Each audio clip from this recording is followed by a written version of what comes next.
At SXM, we're taking travel and tourism to new heights.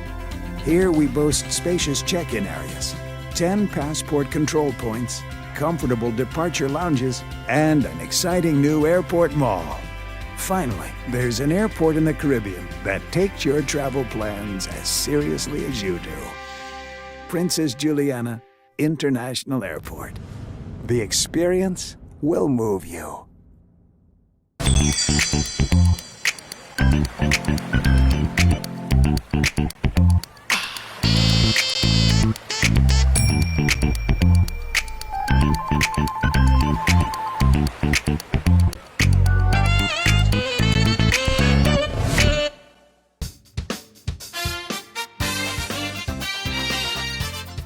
Welcome to the Late Night Show. Hope everything is okay. Hope everything is all right. I'm your host, Andrew Day.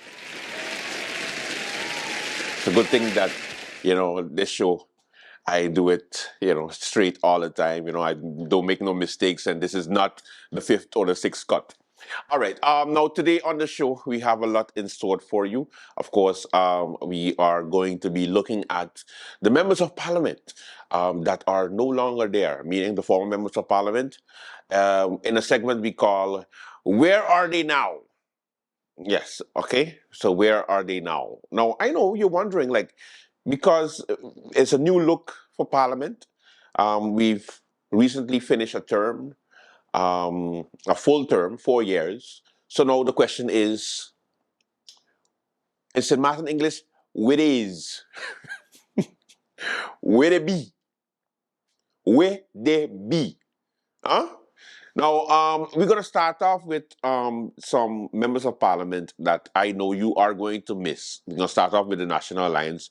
Of course, George Pantaplet. Yes, Uncle George Pantaplet. We are already missing his presence, his long-winded speeches about... I used to walk down the road, or I was walking on the road, Madam Chair or Mr. Chairman, and as soon as I was walking, I saw somebody and they stopped me and they told me every single time. Or somebody called me the other day and said, whatever they said, that was one of his signature speeches, his catchphrases for the parliamentary term forever, because he's always been there. So, the thing is, George Pantaplet, how we so loosely call him now, George Pantaplet, is still receiving part of his salary. What? You think he's just going to retire and just go away? No, we're going to pay. We're going to pay. Okay, let me tell you that. Uncle George is still receiving, part of his money. He got a good pension. You have to remember that Uncle George was there from... Island Council members' days, and then from Island Council, he was there for when you have the new 10-10-10. So he have a pretty nice pension that he's gonna be making sure still ball and say, oh, things so rough, but Uncle George is good. Okay, so yes, George. We miss you. Just make sure that you enjoy a little bit, relax yourself. It's okay. The young ones is gonna mess it up for you. No problem, okay? Let's go to Hyacinth Richardson. Yes, Hyacinth Richardson, one of the great talkers for when it comes to Parliament here in St. Martin. He always has a lot to say. And yes, the question is, where is Hyacinth Richardson? What is Hyacinth Richardson doing? Well, from what I understand, he is taking care of his asses, his donkeys. He's taking care of his donkeys. He have a lot of donkeys up in the hill. He is farming a lot more and just taking it easy while ignoring the phone calls of the people that said they voted for him but did not, because he wasn't reelected. So and also Hyacinth also decided to spend some quality time with family, with his good wife, and also the mysterious baby that he's supposed to not have. I have no little baby. politicians who's doing this to please stop it. I have no little baby. Thank you, Mr. Chairman. So he's taking care of them. Mhm. All right. So hello, brother Hyacinth Richardson for the win. Let's go on to Angelique Rumo. Where is she now? Well, she was a teacher before. Um, I was just about to say, I wonder if she went on pension because Angelique Rumo is very young but very mature at the same time. I don't want to say old because you see that she's so very nice in the face and in the. I can talk about her like that now because she's no longer MP, okay? But I think that she will be just fine because she's fine with being just fine, right? That makes sense. I don't know. Pete, nothing. Okay. He always just leave behind for these type of things. I don't understand. Anyway, I just think that Angelique Rumo is still doing her charity work. She has several organizations that she is a part of. I would think that the National Alliance, before leaving office, would have set her up with a nice job somewhere, somehow. No, they did not. Excuse me. Excuse me. Excuse me. Excuse me. Excuse me. Excuse me. Excuse me. Excuse me. Excuse me. Excuse me. They did not. Excuse me. Excuse me. Excuse me. Excuse me. Excuse me. So they probably want to send her back to school, or she just continues to take part of her salary until she finds a job, because things out here rough for former MPs, getting so much money every single month and now having to fend for themselves and get only part of that so much money. Oh, the horror. The horror. All right. Ludmina Duncan. She retired, but she didn't retire like went into an old folks' home. She just retired from politics because she noticed it was all bullshit. Bullshit. So she was not having a smoke. Yeah. Bullshit. Ludmina Duncan is taking her time, exercising, making TikTok videos, and also, yeah, I don't know what she's going to do. I guess we're going to find out eventually. You will see on our Facebook status or somewhere, on Linton. It's a crazy name. Anyway, you will see that Ludmina Duncan has started working here. Okay. But we wish her all the best, of course, because she was one of those very, very, very, very good MPs, I must say. She spoke when she was spoken to, and she said things when she needed to say things, and she voted when she needed to vote, and when she didn't vote, she did not vote. She did a work of an MP. Yeah, actually, that's the job of an MP. She did a job of an MP. Yay! Just give her a hand for doing her job. All right, so at least she's the only one I can't rip off because basically she didn't run, so therefore it's whatever. That is the National Alliance faction. Tomorrow I'll do a different faction. But that's our where they be, or where are they now?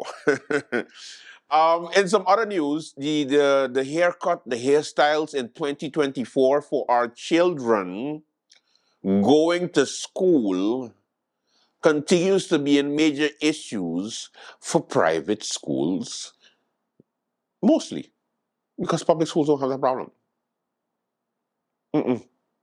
The private schools with those special foundations who get subsidy from government are the ones who basically dictate what and what not you cannot do in their school. The reason why I start off the story like that is because I a firm believer that if I start a foundation and I have a school that I decide to give rules to, and I have professionals that are, sitting on the board, or non-professionals, and St. Martin's is supposed to be a real place, but it's not. They set the rules. You come and sign up your child. I give you my handbook with the rules. You can agree, or you can fly a kite and put your child in public schools. Because I believe in the whole private school and non-private, public, private.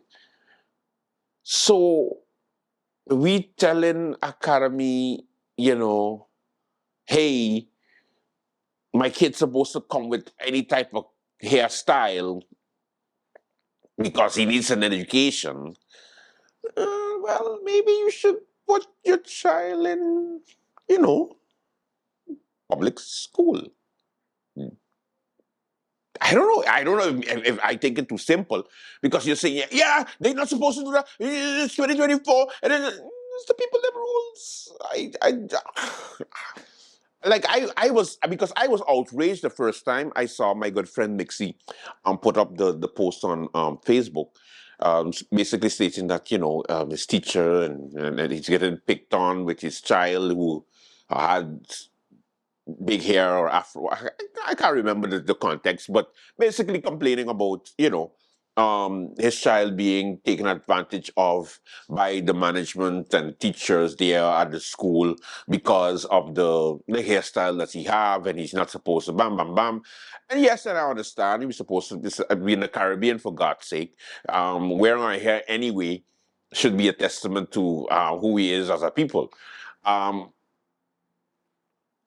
But that doesn't really, supposed to fit with the criteria of what the school board of the St. Martin Academy PSBE have.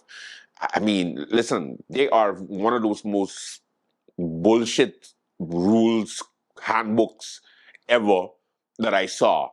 In the past, it's always been a problem. Things makes no sense. They're outdated. They're not going with the time. They're just going based on the past. Where's the people them school? I don't know what to say. Former MP Claudius Boncampo had a good take on it. So you shouldn't listen to me. Let me just go with former MP Claudius Boncampo one, because I know you don't like me right now. But understand what I'm saying, though. Public, private. There's a reason for that distinction.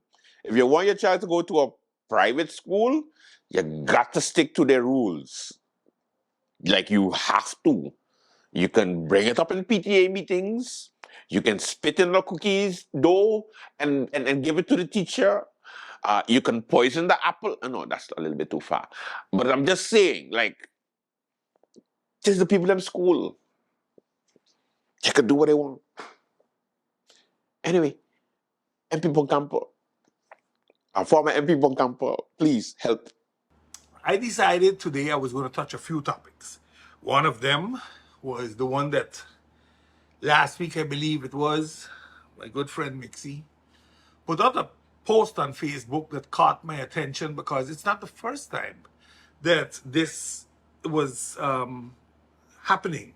I can recall it happening at the Regina School, where a young man, because he had locks, because he was a Rastafarian, was basically put out of school, and after court cases, the school lost, basically, and the young man had to go back to school. But because we are a very vindictive society also, even though we go to church every Sunday, we fall down on our knees and we pray and we scream hallelujah, we are as vindictive as can be.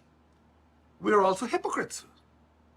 When it's convenient, we all in the bandwagon. When it's not convenient, we swinging the sword of Damascus. That's unfortunately the St. Martin we are. No more, no less. But let's talk about hair. Does hair make you smarter? I see we have a doctor online, so maybe the doctor can give us the latest results where too long a hair or too puffy a hair makes you dumber and that you can't study. Because it cannot be that because someone is wearing a puff, they're not learning good enough. Or because somebody has hair an inch too long, they're not learning good enough. I know we want to talk about grooming and how we should groom our kids and how they should come to school, etc., etc. And I understand that and I respect that. But you do that in a responsible manner, in a fair manner, not in a pick and choose manner. And somebody gonna say, how you mean with the picking and choosing? Ask the parents at the various schools what's really happening. If you tell me that corn rolls are okay in a school, then what's the issue with an afro that's an inch high? What's the issue? Look, we're not talking about the 70s when kids went to school with afros this big. I'm not talking about that. Look, I don't believe in a young man going to school with an afro picking hair. That's nonsense. But that he has an afro an inch high, what's wrong with that?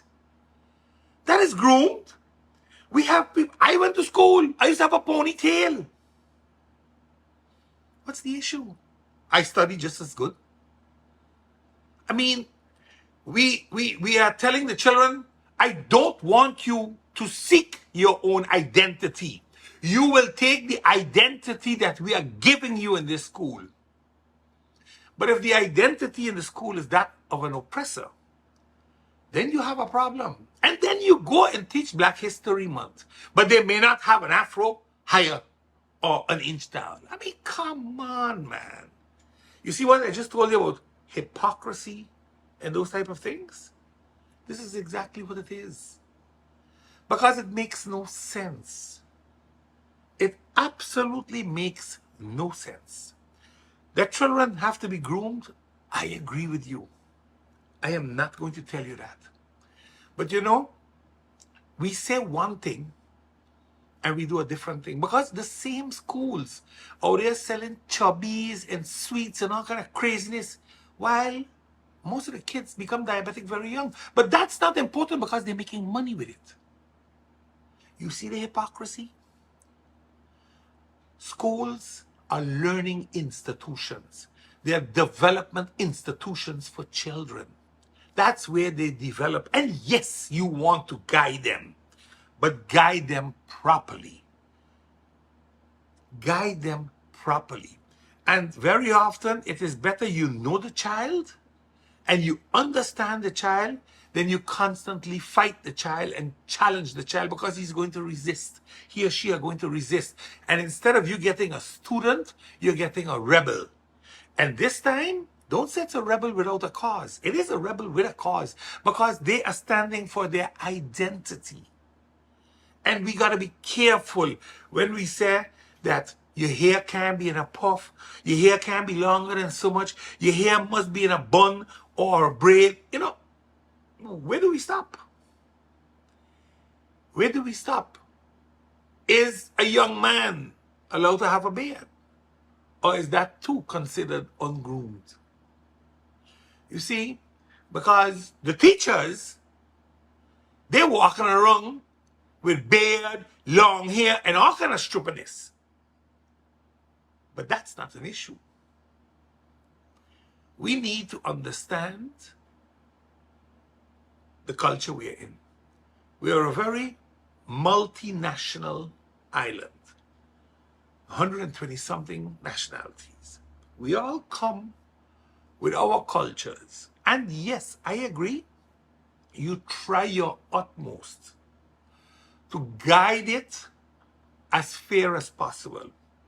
Because if you like it or not, there are students living in St. Martin that have religious beliefs of how they must dress and how they must not dress. And there were, because of all the tensions and the terrorism and all kind of things, you can't wear a face mask or you can't wear a tully. But again, not that I agree with it, but I understand it. But we are going too far when we tell a child that is 13, 14, 15, in his puberteens, oh, your hair is no good, or this is no good, or listen, I agree it's not a fashion show. And yes, we have a lot of fashionistas. For God's sakes, we have some of them that only want to take pictures instead of paying people. But that doesn't make it right. That you teach children to dislike the system, because that's what they're doing. They're going to turn against the system. You see the amount of school fights we have? Pay attention to that. Pay attention to that. And please don't tell me here did that. Maybe the lack of guidance did that. Ain't trying to blame right now. But I think we have to be a little more careful with the way we treat children when it comes to their appearance. You don't know the struggles their parents are going through. You set rules on school uniforms. School uniforms are unpayable in this country, man. People with good salaries cry when they come out of the pennies or the others. They cry because of the expenses. Every year when school starts, parents struggling to make school fees and to buy uniforms and shoes, because even the shoes gotta be black, no stripes in them, no this, and the socks gotta be from school. Who the hell looking at shoes and socks now? I mean, come on. Yes, I understand you would want to identify the child, but please don't tell me identify him by the shoes. I can understand the pants and shirt, or skirt and shirt. I understand that. But how far do we want to go? If you can't afford it, if the children can't afford it, I understand that we look for alternatives. But the way we are doing things is not the way to go. Let private schools behave that way. But all of you, all foundations and so, they're taking money from government so they can make sure that they can pay teachers to teach, then do just that. Teach. Stop this stupidity about here, this, uniform, that. Come on. Come on. Let that for the rich schools. Why do you think certain parents put their children in private schools and bend over backwards to pay for it? Because the child is learning better. The environment is a little different. We need to wake up and smell the aroma. The minister, I don't even waste my time anymore discussing education with him. He has been the biggest failure in all my years looking at education ministers and commissioners. And we have had some failures. But this one tops it all. He has no clue what we're talking about. But again, like I said, if you're taking government money, maybe it's time for government to set the rules on hairstyles. And if you don't agree with the government rule, then don't take their damn money. Don't take their money. See how long you have a job. Because this is what it's about. This is a joke that we waste so much time on hair and all kind of things. But when children are being molested, everybody mute. And those that know what I'm talking about know exactly where this message will end up just now. The screening law. Who really decides? Every election, there's a whole debate about the screening law and who truly decides who will be a minister. And the role of the ministers being appointed by a national decree automatically starts to speak on the democracy in this country, because it means the governor is involved, because the governor has to co-sign every national decree. Not a ministerial decree, but a national decree, the governor must co-sign. The governor represents the king. We are autonomous. There's no breach of a charter document or a charter law. So why is it that when we appoint our ministers, they're subject to screening? Because that's where the problem starts, the screening. The screening is something that we have to be cautious with, because you have to ask yourself, where did the screening come from? 2010, the first set of ministers, were they screened? Who did that? How did they do that? And the answer is no. They were not screened according to me. And you know the funny part is, when did the screening law really come? Let me give you a little history, because it's important for you all to understand how it works in this country. 2012, they brought in the BOP, the TBO boys, and they needed to change the law, the BOP law. 2014, Theodore Heiliger won the elections, basically. He was to become the prime minister. Out of the blues, the governor was instructed to pack up the appointments until they could check those that were becoming ministers. Our history? Let me give you a little history. That's what happened. So then suddenly they rustle a law together, where the VDSM and the prosecutor general, everybody gets involved. And that law prevented Theodore Heiliger from becoming prime minister. And as it moved on, in that law, in that LB, it said Samaritan gets a chance until the next election to prepare their own screening laws. Great.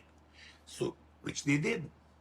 So in 2016, when the next elections came around, Samaritan had a screening law. And that is like the integrity of the ministers, what they have to adhere to, etc., etc. And these things was that the in that new law, it would be that the VDSM and the prosecutor general had no rights to be involved in the screening, because they are not part of checking the ministers.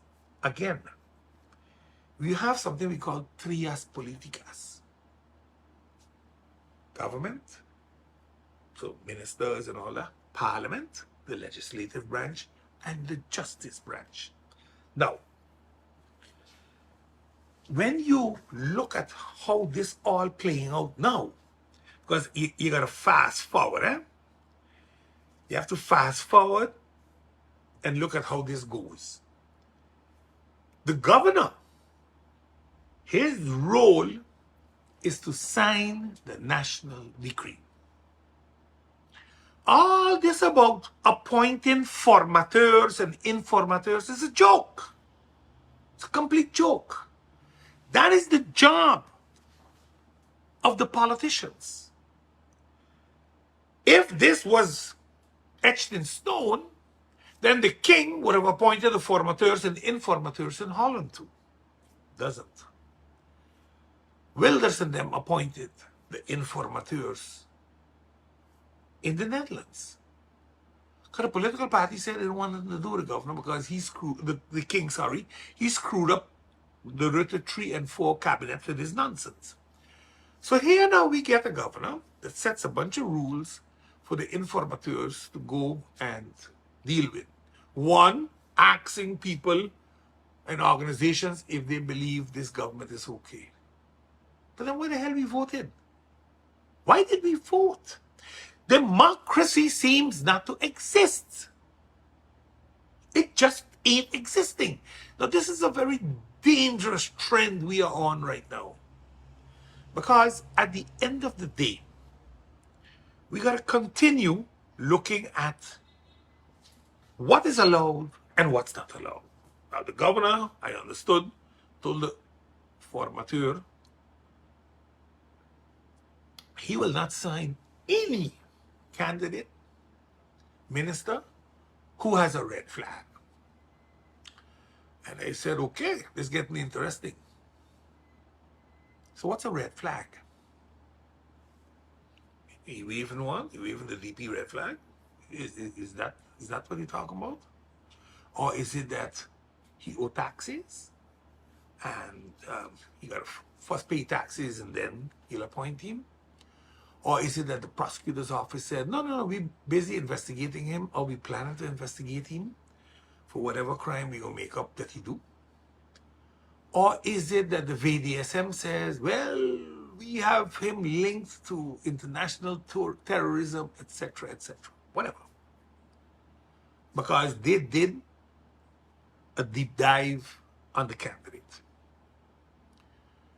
Now, it gets interesting the next week. So you did these deep dives. The candidate is told, there's a red flag. Okay, can I see it, please? What is the issue? No, we can't show you nothing. Sorry, excuse me? No, we can't show you nothing. They said that it's a problem, so we ain't doing nothing. Now here goes the governor, because this is the problem. The governor and the formateur see this information. This is confidential information from the candidate, but the candidate may not see it.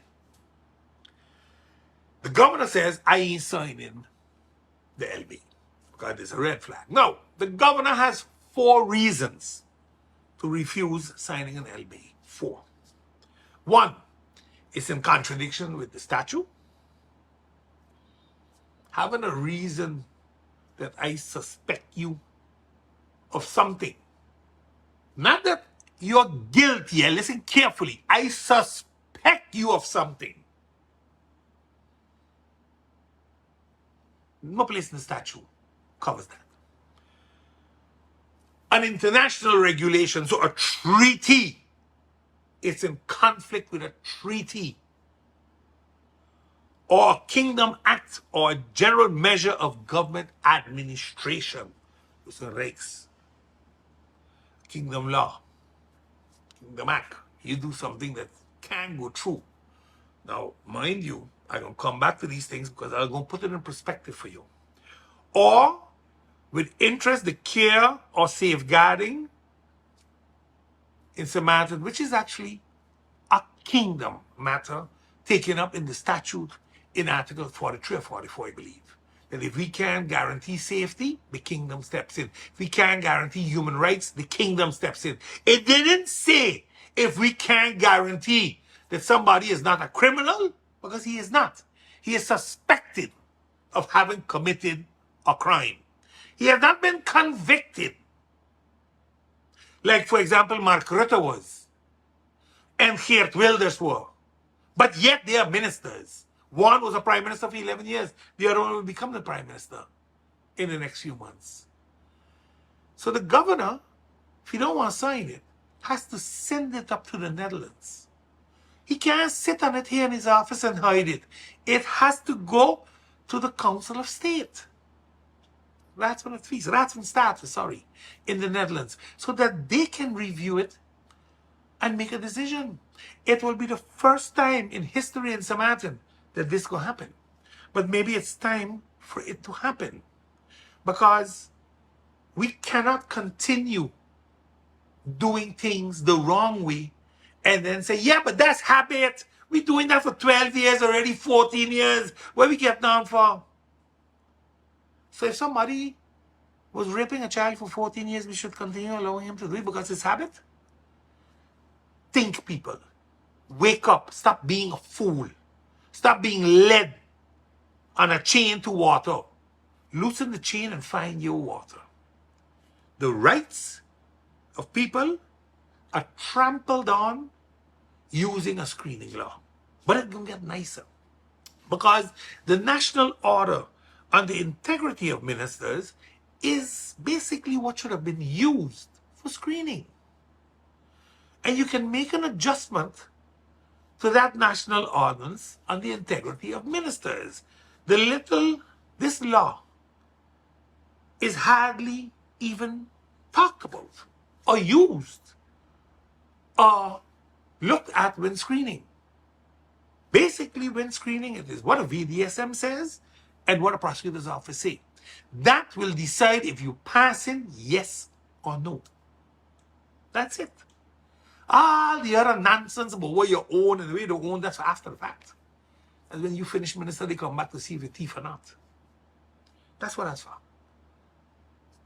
No more, no less. But the problem is this.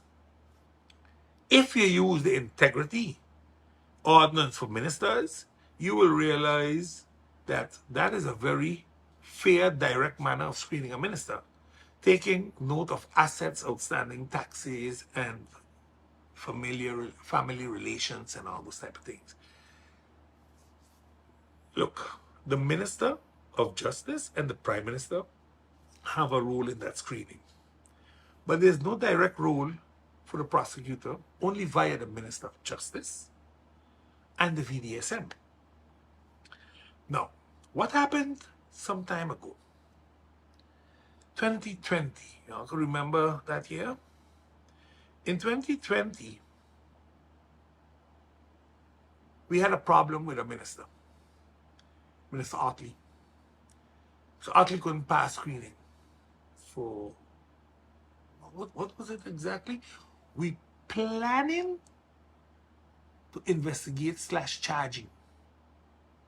I want to use the word planning because there wasn't an investigation really going on, nor was he charged. His lawyer immediately, because the VDSM had put something in writing, I think it was, or the prosecutor's office, I'm not sure.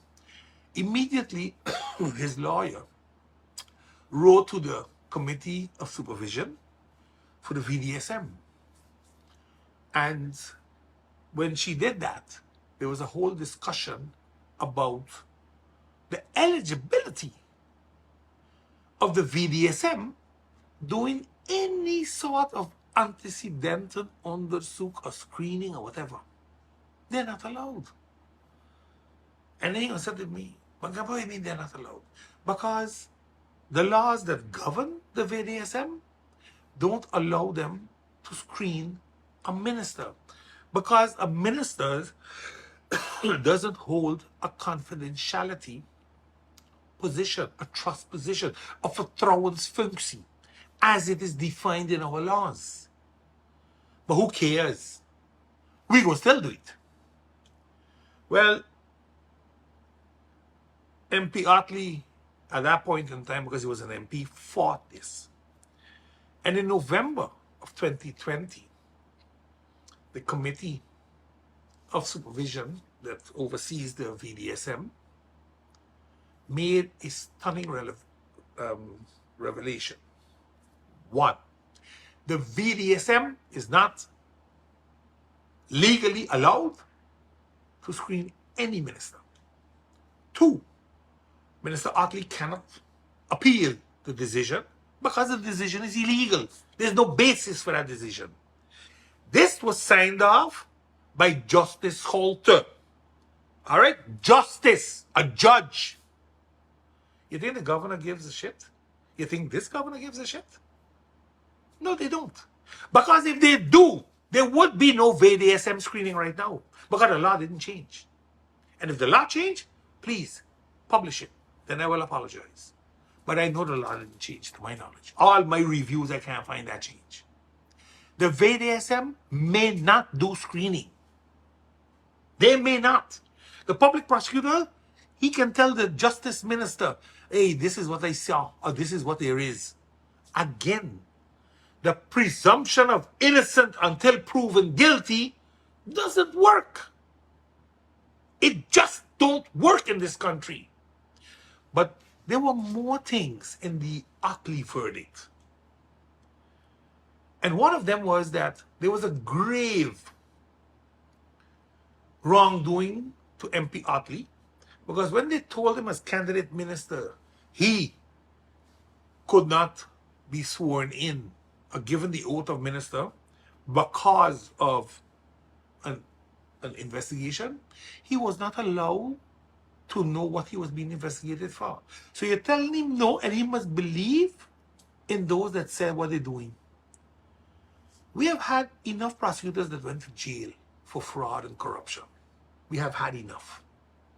Here, we just run them. We send them back to Holland. Doesn't mean they're innocent. In Holland, a lot of them lost their jobs too. We even have a case that I'm going to speak about just now. In absolute power, corrupts absolutely. And some people get very upset with me, what I'm going to say. But you know what? My show isn't to please anybody. It's to inform everybody. At the end of the day, I think we need to look at the process of screening. For my part, remove it altogether. Use the integrity LB of ministers, of what a minister should be, and move on. We set rules and regulations on ourselves that other places in our kingdom or in the world, because of treaties, cannot be applied. We have taken the crab in the bucket mentality and placed it in our laws and believe that makes us better. No, that makes us look like damn fools in the public's eye, especially in the international market. But then again, hey, if the photo op is there, why not take it? That's how we have worked too often. And instead of us changing what's wrong to start moving forward on a positive note, I think that we prefer to keep dragging others through the mud because somebody said this or somebody said that, or because the prosecutor's office is just an entity. And the aspect of not because they were given the right to investigate you, have you arrested, prosecute you, means that they are right always. They are not. Court cases show that. They are not always right. But that you destroy people in the process because of that. Because the innocence, until proven guilty, is thrown out the window. You are destroying your people instead of working the law the way it was meant to be. No entity is above the other in trias politicas. They're not a triangle, they're a straight line. And as long as we don't understand that, we will always be the jackass in the group. Okay, so Mr. Bonkamper had some good points. You see it better than mine, right? Yeah.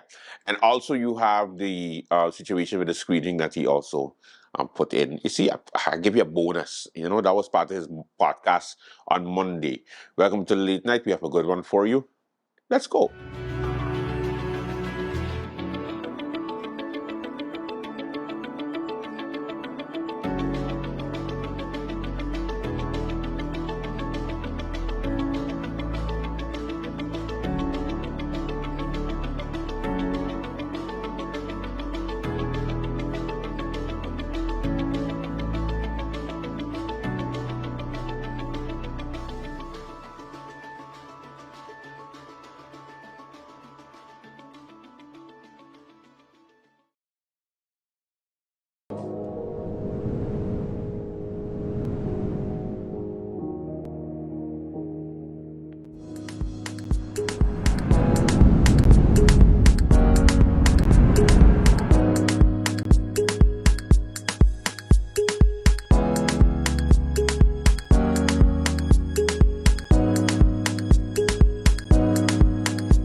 Hi,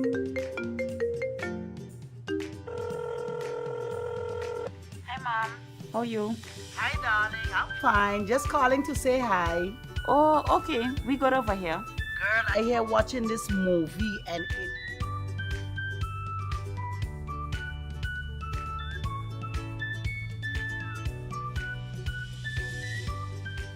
But, Mom, you finished all your minutes yet? No, girl.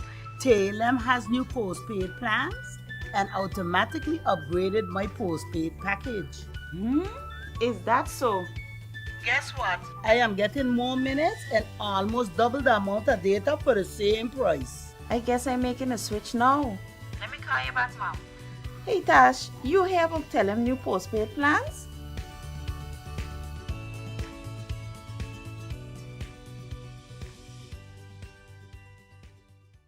Okie dokie, flashback time. Flashback. Speaking about strange, Savage Chris decided to give the Minister of Finance, of course the tallest minister in the Council of Ministers, Atwell Irian, a lesson on how wrong he is on the license plate and it being so small, because everybody needs glasses to see the numbers on our new license plates. And looks like the minister maybe didn't notice. So the minister was schooled by Savage Chris during the budget debate meeting on Wednesday. Take a look. I'm talking about the license plate. I'm talking about the number plate. I would like to ask the Honorable Minister through you, Mr. Chairman, if he stands by the image of the number plate. And if his answer is yes, then I would like to ask the Honorable Minister if he intends to do a recall on the number plates. Why? Because I have never, ever seen number plates on St. Martin with the numbers so small. So I said to myself, what's the regulation?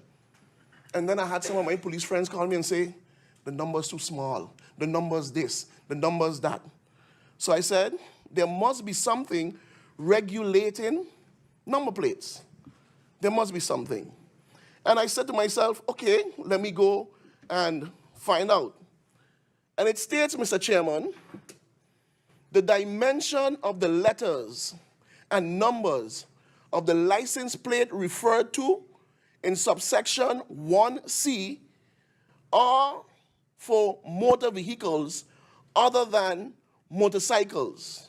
1, the height, 5 to 7.5 centimeters.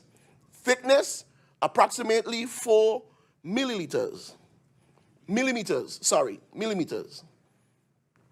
Okay? It says here, and I want to make sure get it correct.